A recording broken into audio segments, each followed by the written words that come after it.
Hi everyone, I'm Sam. Let's play today's mini crossword. It is Sunday, April 20th, 2025. Happy Easter if you celebrate. If not, hope you're having a great Sunday anyway. Alright, today's mini crossword, I should say, is by Sam Mazursky, edited by Joe Faliano. Okay, let's get started. One across, speaking confidently but dishonestly. I don't know, one down. Africa's largest exporter of gold. Congo, I think. I'm not sure. Two down. Sport that's nowhere near Mensa worthy. Don't know. Three down. Baghdad's country. That's Iraq. That doesn't look right. Maybe. Okay. Four down. Loading area for trucks. Okay. Okay. Five across. Traditional dance at a Jewish wedding. I don't know what that's called. Six across. Scram. Go away. So this might not be Congo at all. Maybe that's go away, right? Go away. Okay. Eight across. Hidden dialect creative spelled name. I think it's Ionic. Nine across. Hook's legend of size 22 shoes. Who's that? I don't know. Six down. Army soldiers for short GIs. Seven down. Ooh and ah. Okay. There's a sport of gold. Okay, they could be Ghana then. Two down. It's nowhere near Mensa worthy. Oh, low IQ. Solved it in 1 minute and 4 seconds. Couple of trivia gaps here and also some mistakes. But yeah, let's take a closer look at the clues. One across, speaking confidently but dishonestly. Oh, right, okay, to be glib. Okay, all right. One down, Africa's largest exporter of gold. Apparently that's Ghana. Didn't know that.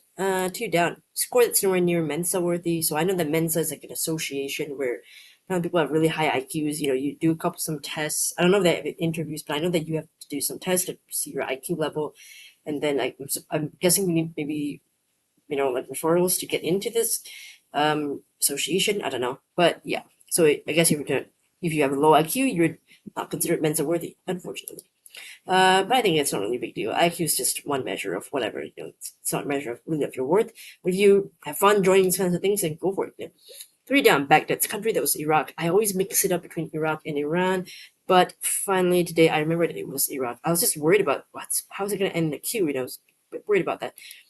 Four down, loading area for trucks. That's they also call those the loading bays, and that's where the trucks will go to unload their cargo, groceries, whatever, and different things. Five across, traditional dance at a Jewish wedding. Oh, okay, is it called like a hora? How do you pronounce it? I'm not too sure. I didn't know there was a name for it. I mean, it makes sense that there was a name for it. I didn't know what it was. So, new word learned today. New trivia.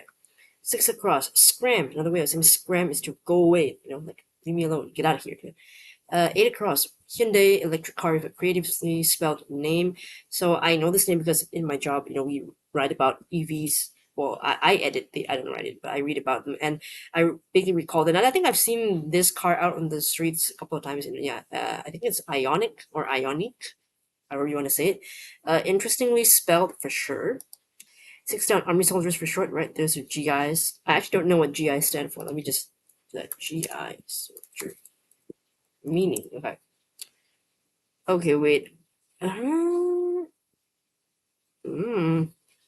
So originally GI, well, this is according to this website 0800.org, which I don't know what organization this is, so they might be accurate and inaccurate, I don't know, but they're saying that GI originally stood for galvanized iron, which is the primary material used to make military items like the buckets.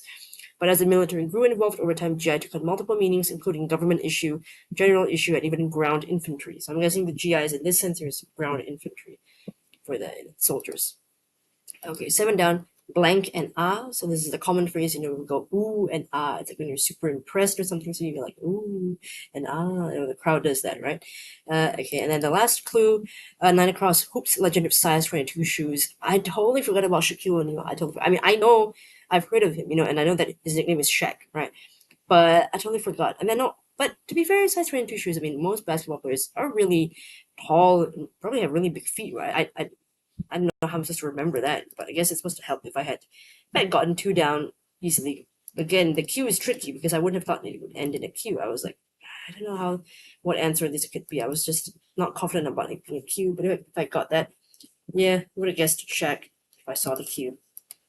But yeah, you don't often see words ending in Q in crosswords. So I like how, today's crossword constructor, Sam Wazirski, he did that, implemented the Qs in there. Interesting.